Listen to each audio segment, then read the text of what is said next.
So, diorang akan pilih salah satu blind box yang diorang nak. So, 1, 2, 3. So, ada 3 blind box ni. Okay, siapa nak pilih dulu? Haura pilih dulu ke Iman? Okay. Okay, jom kita tanya. Awak nak blind box tak? Nak blind box? Siapa lagi nak blind box? Iman, nak blind box tak? Nak blind box? Okay, so jom kita nak unboxing blind box. So, kat dalam ni ada blind box tau. So, nanti korang akan pilih seorang satu, okay? Okay, jom.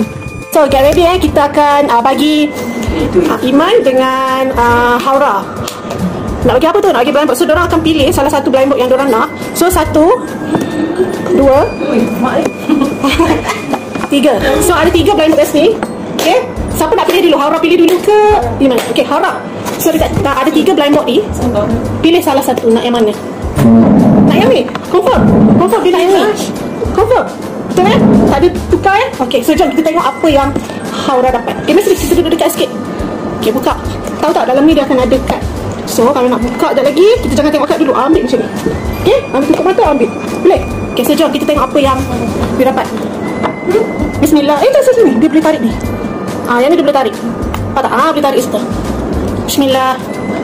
Dekat sikit.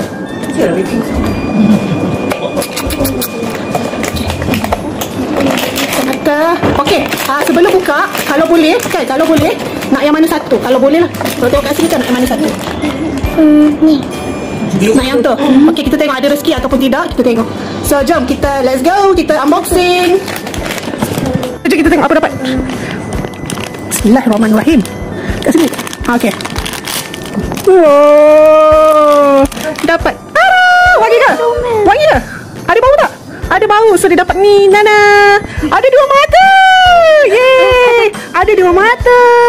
Nak dapat 2 mata ni bukan senang tau. Memang susah. Ramai-ramai kalau dapat, diorang nak sangat yang 2 mata ni. Haura dah dapat 2 mata dah ni. Yeay. Suka tak? Suka. Bau dia wangi tak? Wangi. Yang ni bau dia wangi. So, nah. Best tak? Welcome. So, okay. Sekarang turn Iman pula. So, ada 2 lagi. Kotak yang Iman kena pilih lah. So, kita tengok Iman nak yang mana satu. Okay. Alright, so boleh pilih. Rasa nak yang mana satu? Nak yang ni? Okay, jom kita tengok. Kalau boleh kan nak dapat yang mana satu. Dia ada 2 secret kat situ. Ada nak colour pink. So yang ni kemungkinan akan dapat 2 mata ataupun 1 mata. Kita tengok, bergantung pada rezeki, okay?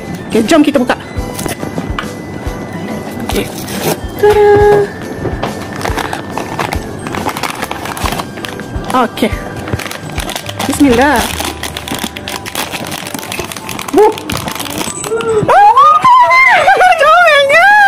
Dapat 2 mata jugalah. Ya, comelnya. Betul lah ni kan? Betul. Dia dah pilih ni. So, dapat apa yang dia nak. Memang rezeki. Memang rezeki dia dapat. Wow. Okay, yang ni? Yang ni ada bau ke? Ada. Ada ke? Ada. Confused lah ada bau atau tidak. Okay, so ni dah dapat ni. Suka tak? Comel tak? Okay, boleh gantung dekat beg nanti. Kalau tak, boleh bagi tau Mami. Bagi Mami gantung kat Mami. So, yang ni, dalam ni dekat. Dalam ni dekat ke? Yang baru ni macam tak dekat. Yang ni jenis yang baru tau. Ada? Ada, yang ni ada. Ni ada. Yang ni jenis yang baru. So, yang ni korang boleh check dekat caption. Dekat sebelum ni ibu ada letak beg kuning. So, korang boleh baca caption. Boleh tengok dekat situ. So, tinggal yang satu ni. Kita tengok siapa punya rezeki yang ni. Okay, Ra, sudah dah bagi dah? Ya. Okay. Syok. Mari kita akan bagi siapa? Tunggu next. Bagi siapa? Tak tahu lagi. Tak tahu lagi. Okay, so kita tunggu the next. Siapa punya rezeki yang bertuah. Okay, bye.